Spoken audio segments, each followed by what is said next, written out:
Bismillahirrahmanirrahim. Assalamualaikum warahmatullahi wabarakatuh.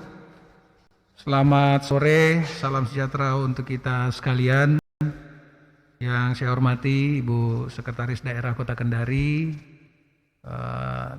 seluruh tim gugus tugas COVID-19 tingkat Kota Kendari, hadir bersama saya Pak Dr. Al-Ghazali, juru bicara, kemudian juga Pak Kepala Bapeda, Ibu Kepala BKPSDM Kota Kendari. Hari ini saya kembali hadir di hadapan seluruh masyarakat Kota Kendari untuk mengumumkan beberapa kebijakan yang dilakukan oleh pemerintah Kota Kendari terkait dengan penanganan COVID-19. Alhamdulillah, situasi dan kondisi penanganan COVID-19 di Kota Kendari terus dalam kondisi yang kondusif. Per hari ini pasien yang ditangani di Kota Kendari dalam hal ini pasien positif itu berjumlah 5 orang. Ini tentu capaian yang perlu sama-sama kita pertahankan, kita jaga, bahkan kita berharap jumlah ini terus berkurang sehingga saatnya nanti kita bisa mencapai situasi zero pasien. Zero pasien ini bukan berarti bahwa kita terbebas dari COVID-19, tapi paling tidak kita sudah menemukan pola, sudah menemukan konsep penanganan yang setidaknya efektif untuk di wilayah kita. Jadi Bapak Ibu sekalian, seluruh masyarakat Kota Kendari yang saya cintai, pada sore hari ini kami akan mengumumkan beberapa kebijakan yang akan dilaksanakan di level pemerintah Kota Kendari. Beberapa diantaranya penegasan. Yang pertama, kami akan menegaskan bahwa untuk rumah ibadah, kemudian objek-objek usaha atau para pengusaha kita, kami sudah persilahkan untuk mulai membuka aktivitas di tempatnya masing-masing, tentu dengan ketentuan bahwa kami mengizinkan untuk wilayah yang sudah terkategori zona hijau, kemudian berikutnya memenuhi standar ketentuan penanganan COVID-19.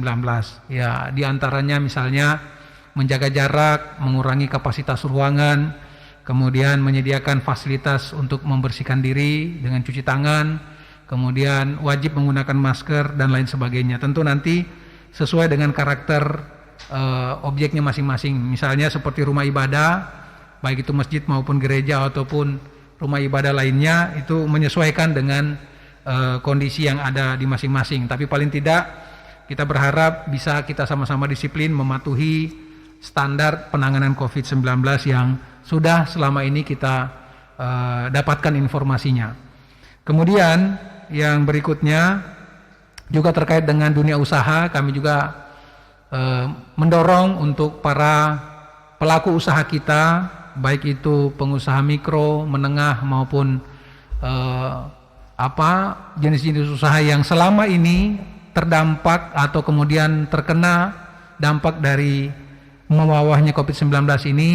Saya atau mewakili pemerintah Kota Kendari mengajak kita semua untuk mulai bangkit dan beradaptasi dengan situasi yang ada saat ini, karena kita menyadari betul setelah 3 bulan kita mengambil kebijakan bekerja dari rumah dan menahan diri untuk tidak melakukan aktivitas di luar rumah. Tentu situasi ini juga berakibat bagi kita dalam hal ekonomi. Oleh karena itu, mulai saat ini kita mulai mempersiapkan diri, bahkan mungkin mulai melakukan langkah-langkah untuk bagaimana menjaga keseimbangan antara tetap menjaga diri kita masing-masing dari potensi penularan, ya, dengan berbagai cara, ya, seperti kami sudah sebutkan tadi, dengan menggunakan masker, menjaga jarak, menghindari berkumpul dalam jumlah yang banyak, ya, kemudian tetap terus rajin bercuci tangan dan saling mengingatkan satu dengan yang lain, dan kemudian mencari pola-pola atau konsep-konsep baru dalam menjalankan usaha kita. Artinya dengan mungkin memanfaatkan teknologi gitu ya, kemudian dengan menata kembali konsep usaha yang selama ini kita jalankan sehingga bisa beradaptasi dengan situasi penanganan COVID, namun kita sudah mulai bisa kembali menghasilkan atau kemudian bisa kembali menghidupkan usaha kita dengan tetap memperhatikan prosedur atau protokol penanganan COVID-19 yang sudah kami sebutkan tadi. Inilah penegasan-penegasan yang ingin kami sampaikan sehingga tidak perlu ada pemikiran untuk membenturkan satu kebijakan dengan kebijakan yang lain. Tidak perlu membuat kebijakan yang berhadapan-hadapan misalnya terkait dengan rumah ibadah, kemudian dengan aktifnya kita begitu, kemudian dengan aktivitas ekonomi dan sebagainya. Mari kita cari jalan tengah.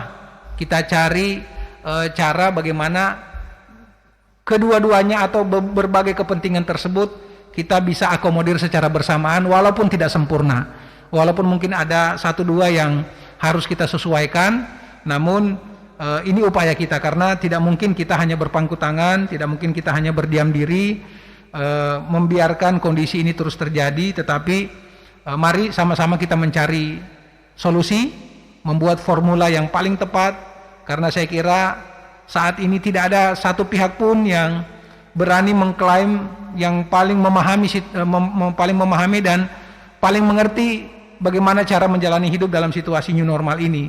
Karena situasi ini tidak pernah kita hadapi, situasi ini tidak pernah kita alami sebelumnya, sehingga kita dituntut untuk kreatif seluruhnya, untuk kemudian menelurkan ide-ide kita, gagasan-gagasan kita, bagaimana kita bisa keluar dari situasi yang berat ini. Saya kira itu penegasannya. Yang kedua yang ingin kami sampaikan, alhamdulillah sistem untuk pengawasan di lingkup pemerintah Kota Kendari terkait dengan ASN ini sudah kita lakukan, dan mulai Senin depan ya ini kita sudah berlakukan penggunaan gelang identitas untuk ASN yang bekerja dari kantor. Jadi ini akan sudah kita wajibkan kepada seluruh ASN untuk menggunakan gelang ini. Saya sendiri juga sudah pakai, Bu Sekda juga mungkin sudah mulai mau pakai gitu ya, Kepala BKPSDM juga sudah gunakan, dan kita sudah mulai. Ini nanti menjadi alat untuk pengendali dalam arti aktivitas ya, mengatur aktivitas ASN sekaligus aplikasi untuk mendata dan merekap aktivitas kehadiran dan aktivitas yang lainnya oleh ASN kita di lingkup pemerintah Kota Kendari. Karena ada dua kebijakan yang kita ambil. Yang pertama, untuk ASN yang bekerja dari rumah, kita sudah menyiapkan aplikasi juga dan menggunakan gelang berbeda warna orange kalau yang bekerja dari rumah. Kemudian yang bekerja di kantor menggunakan gelang berwarna hijau. Ya, kami ingatkan untuk ASN yang bekerja dari rumah, itu ketentuannya pertama, ASN yang berusia di atas 50 tahun. Atau walaupun berusia di bawah 50 tahun tapi ada penyakit komorbid yang harus dihindarkan dari potensi penularan, seperti misalnya ada penyakit jantung, kemudian ginjal, hipertensi, diabetes dan sebagainya. Ini harus dibuktikan dengan surat keterangan dari rumah sakit, sehingga nanti kita izinkan untuk kemudian bekerja dari rumah, namun tetap dengan konsep dan model evaluasi yang sudah ditetapkan. Nanti akan ada penjelasan dari masing-masing OPD untuk menerapkan hal ini. Begitu juga seterusnya. Nanti kita berharap ya. Jadi kalau ada pertanyaan sampai kapan gelang kendali ini digunakan, sampai kita berhasil mencapai situasi zero pasien. Ya, jadi kalau nanti saatnya ketika pasien di Kota Kendari ini sudah kita nyatakan zero, kemudian masa adaptasinya berlalu 14 hari, setelah itu kita nyatakan gelang ini sudah tidak digunakan lagi. Jadi sampai kemudian masih ada pasien di Kota Kendari yang dinyatakan positif, berarti kita masih tetap harus menggunakan gelang ini. Dan kita bersama-sama ya, seluruh ASN, saya juga menggunakan, sehingga tahu bagaimana rasanya menggunakan gelang ini. Ya, jadi saya tidak hanya meminta para ASN menggunakan, tapi saya juga ikut merasakan bagaimana menggunakan gelang ini. Dan tadi sudah saya gunakan berwudu ini, dan ternyata tidak terpengaruh ya, air tidak, jadi tidak usah khawatir, pakai mandi, pakai beraktivitas pun kan tidak mengganggu ya, hanya memang mungkin kurang nyaman kalau tidak terbiasa.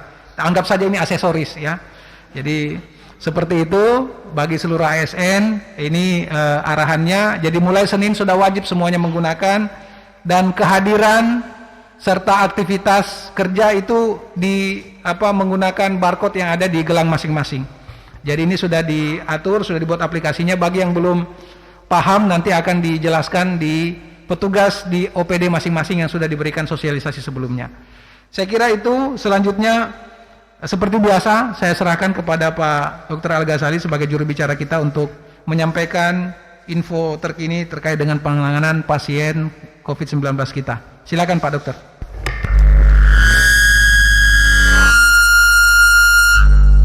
Baik, terima kasih Pak Wali. Yang saya hormati Bapak Wali Kota Kendari, Bapak Zulkarnain Kadir SEME. Yang saya hormati Ibu Sekda, Ibu Nahwa Umar SEMSI. Yang saya hormati Bapak Kepala Bapeda, Bapak Ridwansyah Taridala. Yang saya hormati Ibu Kepala BPKSDM, Ibu Susanti Esos. Yang saya hormati Bapak Kadis Kominfo. Yang saya hormati Bapak Direktur Rumah Sakit Umum Kota Kendari. Yang saya hormati teman-teman media center yang alhamdulillah tetap semangat. Yang saya hormati Bapak, Ibu, dan netizen yang ada di rumah serta teman-teman wartawan yang kami banggakan. Assalamualaikum warahmatullahi wabarakatuh. Selamat sore, salam sejahtera. Semoga kita selalu mendapatkan rahmat, kekuatan, kesehatan, dan segala aktivitas kita selalu bernilai ibadah di sisi Allah Subhanahu wa Ta'ala, Tuhan yang Maha Kuasa. Seperti biasa, pada hari ini Jumat 19 Juni 2020, kami dari Media Center Percepatan Penanganan COVID-19 Kota Kendari, saya juru bicara Dr. Al-Ghazali akan menyampaikan beberapa hal. Di antaranya adalah pertama tentang OTG. Total OTG sebanyak 423 orang. Hari ini selesai pemantauan sebanyak 18 orang, sehingga total jumlah selesai pemantauan yakni sebanyak 411 orang. Yang masih dalam proses pemantauan sebanyak 12 orang. Untuk ODP sendiri tidak ada proses pemantauan. Kemudian total jumlah pemantauan sampai dengan hari ini sebanyak 139 orang atau selesai kasus ODP. Untuk PDP sendiri, hari ini pasien perawatan yang sembuh sebanyak 3 orang, yakni laki-laki 28 tahun Kecamatan Poasia, laki-laki 52 tahun Kecamatan Kendari Barat, perawatan rumah sakit kota sejak tanggal 9 Juni, dan perempuan 48 tahun Kecamatan Wawa, perawatan rumah sakit kota sejak tanggal 12 Juni. Total PDP sebanyak 65 dan selesai pengawasan sebanyak 64 orang. Masih dalam proses pengawasan 1 orang. Sementara untuk kasus positif, hari ini tidak ada konfirmasi penambahan kasus baru, alhamdulillah. Sebagaimana yang Bapak Wali Kota tadi katakan, mudah-mudahan tidak ada penambahan lagi, dan kita tetap berbangga hati, mudah-mudahan ke depan tidak ada lagi, dan insya Allah mari tetap melakukan protokol kesehatan. Kemudian yang selesai perawatan juga untuk hari ini tidak ada atau yang sembuh, sehingga total positif sebanyak 65 orang dari awal sampai hari ini.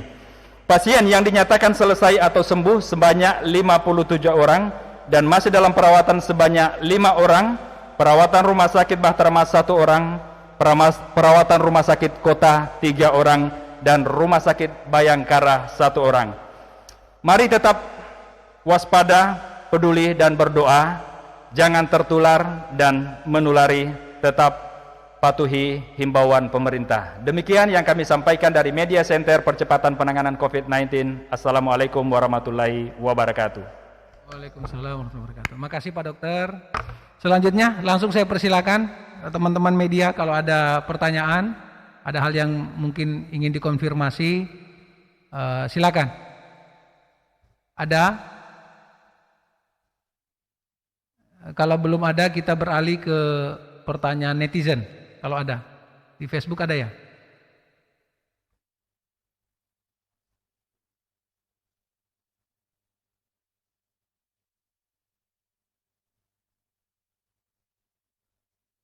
Ada? Dari wartawan ada enggak? Oh, Idam silakan. Idam silakan. Silakan. Ya Pak, begini Pak, kemarin kan ada kasus COVID-19 yang kemarin masuk dari Kelurahan Lahundape itu Pak, itu kan dia berasal dari Bombana. Apakah kita di Kendari ini tidak ada alat deteksi khusus untuk orang luar yang masuk ke Kendari Pak? Jadi artinya apa kita di Kendari ini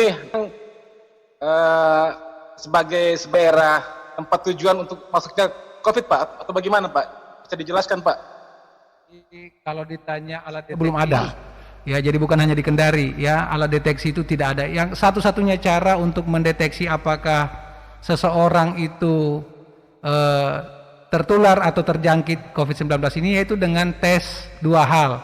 Satu, tes rapid, itu tes cepat, tapi kita belum bisa gunakan sebagai indikator utama apalagi satu-satunya karena tingkat akurasinya. Makanya kita lakukan tes rapid dulu, setelah reaktif baru kita susul dengan tes swab. Karena dengan tes swab inilah terkonfirmasi apakah seseorang itu terjangkit COVID-19 atau tidak. Jadi belum ada alat lain yang bisa kita pakai atau apalagi mendeteksi. Misalnya kalau ada, saya juga mau pesan gitu, kita pemerintah kota juga mau pesan kalau ada alat misalnya kita lewat itu ketahuan ini COVID atau tidak. Kita juga mau pesan, walaupun mungkin agak mahal gitu pasti. Jadi untuk sementara seperti itu. Jadi yang bisa kita lakukan, setiap pelintas batas itu didata. Setiap lintas batas, apalagi yang memang bergejala, misalnya suhu panas gitu ya, lebih dari 38 derajat dan bahkan 37,5 itu sudah kita data, sehingga kita tracking, kemudian kita pastikan. Termasuk sekarang alhamdulillah kita sangat terbantu dengan persyaratan penerbangan ya, persyaratan penerbangan yang sekarang mewajibkan semua penumpang pesawat itu wajib rapid test atau swab test, sehingga lewat itulah kemudian kita mendeteksi orang-orang yang terakhir ini menjadi pasien. Jadi ada dua yang terakhir ini terdeteksi dari mekanisme persyaratan untuk terbang gitu ya. Jadi dua orang terakhir ini, termasuk satu yang terakhir kemarin itu karena mengajukan tes pada saat ingin bepergian keluar daerah dengan menggunakan pesawat terbang. Jadi seperti itu. Jadi mekanisme yang kita tempuh, kita tes rapid dulu, setelah reaktif baru kemudian kita tes swab. Jadi untuk sementara begitu, dan ini akan terus kita lakukan secara reguler, termasuk tes swabnya juga nanti kita akan lakukan spot-spot gitu, misalnya dengan sampel 100, sampel 200, nanti kita akan terus reguler sesuai dengan ketersediaan alat yang dimiliki di pemerintah kota. Jadi seperti itu ya. Terima kasih. Ada lagi? Nisrina, ya silakan.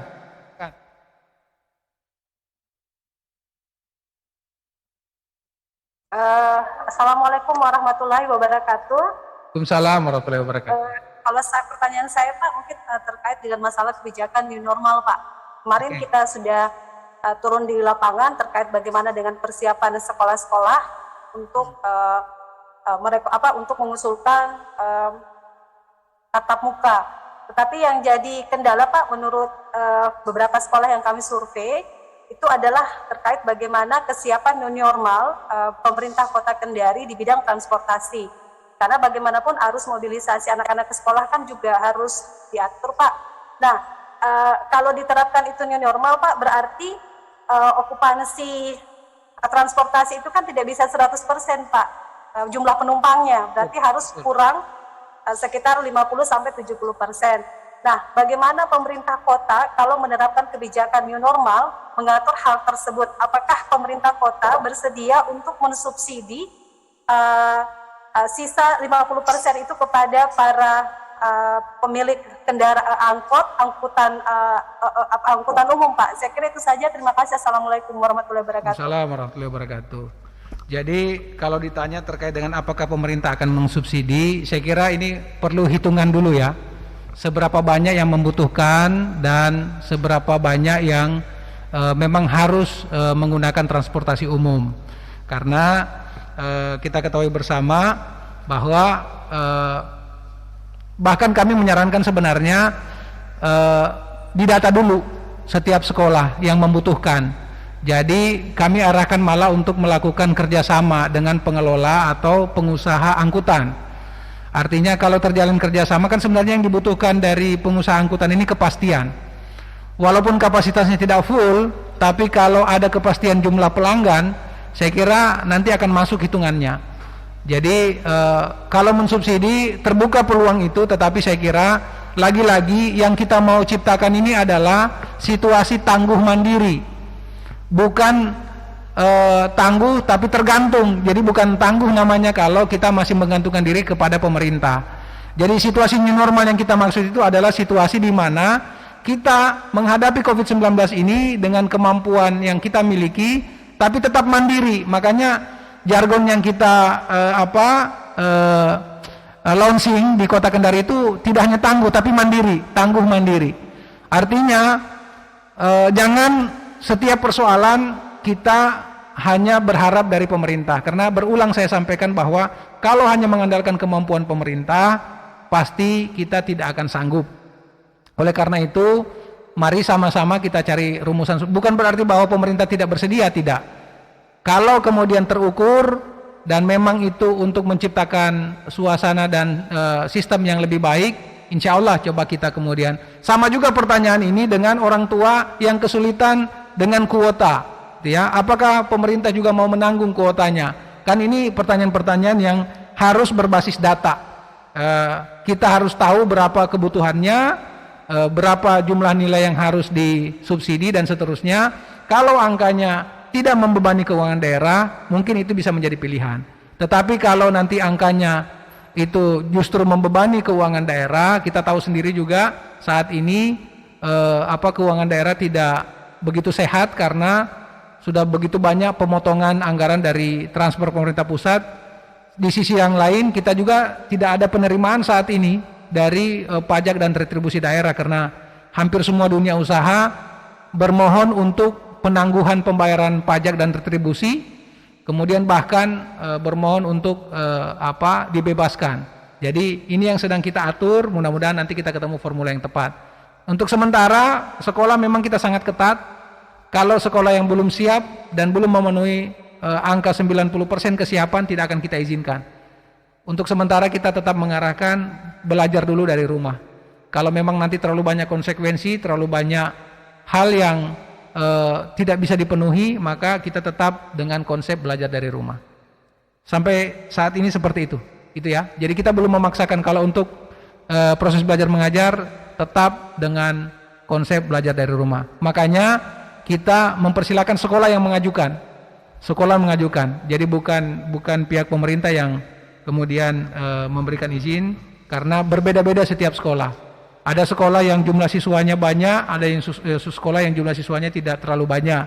Ada juga yang sekolah yang jumlah ruang belajarnya cukup banyak, ada juga yang sekolah jumlah ruang belajarnya sangat sedikit. Jadi sangat variatif, sehingga tidak bisa kita generalisir dan akhirnya kita mengambil keputusan untuk sekolah ini kita buka secara parsial juga.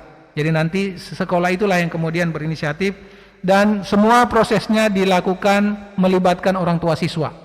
Sehingga ketika nanti keputusan diambil di tingkat sekolah, itu orang tua siswa sudah sepakat dengan keputusan itu. Saya kira itu ya penjelasannya. Terima kasih. Ada pertanyaan lagi atau dari netizen? Ada? Pak mau tanya, kalau pengambilan izin untuk keluar daerah di RSUD Kota Kendari apa bisa? Bisa untuk ASN. Untuk tugas dinas, untuk tugas-tugas kedinasan, tugas negara, itu bisa di Rumah Sakit Umum Kota Kendari gratis, ya. Tetapi kalau kepentingan pribadi, kepentingan bisnis, kepentingan usaha, silakan mendapatkan di tempat yang lain. Itu sudah banyak yang menyediakan. Memang harus berbayar, itu konsekuensi karena kita memang belum bisa mensubsidi karena yang kita kelola juga di rumah sakit kota itu adalah bantuan yang harus dipertanggungjawabkan. Jadi itu ya penjelasannya. Jadi kalau kepentingannya dinas boleh kita gratiskan. Apakah rapid test harus bayar Pak? Pekerjaan saya swasta, tiap minggu saya ke Konawe Utara, saya minta rapid test tiap minggu, bagaimana itu Pak? Jadi makanya memang sebenarnya ini dilematis ya memang. tapi berkoordinasi dengan perusahaannya ya. Jadi ya ini memang tanggung jawab bersama antara perusahaan dengan karyawan gitu ya. Jadi untuk sementara kita belum bisa mensubsidi kalau kepentingannya pribadi dan kepentingan swasta ya. Jadi kalau tugasnya dinas dalam artian pemerintah itu kita tanggung, karena memang hanya baru itu yang bisa kita tanggulangi gitu ya, karena permohonan untuk rapid ini juga ribuan per hari ya, tidak sedikit juga ya. Jadi kalau harus dibebankan ke APBD ini masih cukup berat buat kita ya. Jadi untuk sementara seperti itu ya, memang situasinya belum seperti kami sampaikan, kebijakan ini memang belum bisa melegakan kita semua, tapi inilah kondisinya gitu. Ada lagi? Cukup? Cukup ya. Jadi saya kira demikian Bapak Ibu sekalian, seluruh warga masyarakat Kota Kendari, teman-teman media dan yang menyimak acara ini, kami sampaikan terima kasih. Mohon doa dan dukungan dari semua masyarakat. Semoga segera daerah kita ini bisa terbebas dari wabah COVID-19 ini. Mudah-mudahan kita segera berada pada situasi zero pasien, bukan berarti zero pasien kita bebas ya dari COVID, karena obatnya belum ditemukan, virusnya juga masih ada di sekeliling kita. Jadi tetap waspada, tetap meningkatkan kedisiplinan, namun jangan berlebihan juga, tidak usah panik, tidak usah berlebihan, tetap jaga kesehatan, tingkatkan imunitas kita. Itu saja saya sampaikan, terima kasih. Billahi taufiq wal hidayah, wassalamualaikum warahmatullahi wabarakatuh.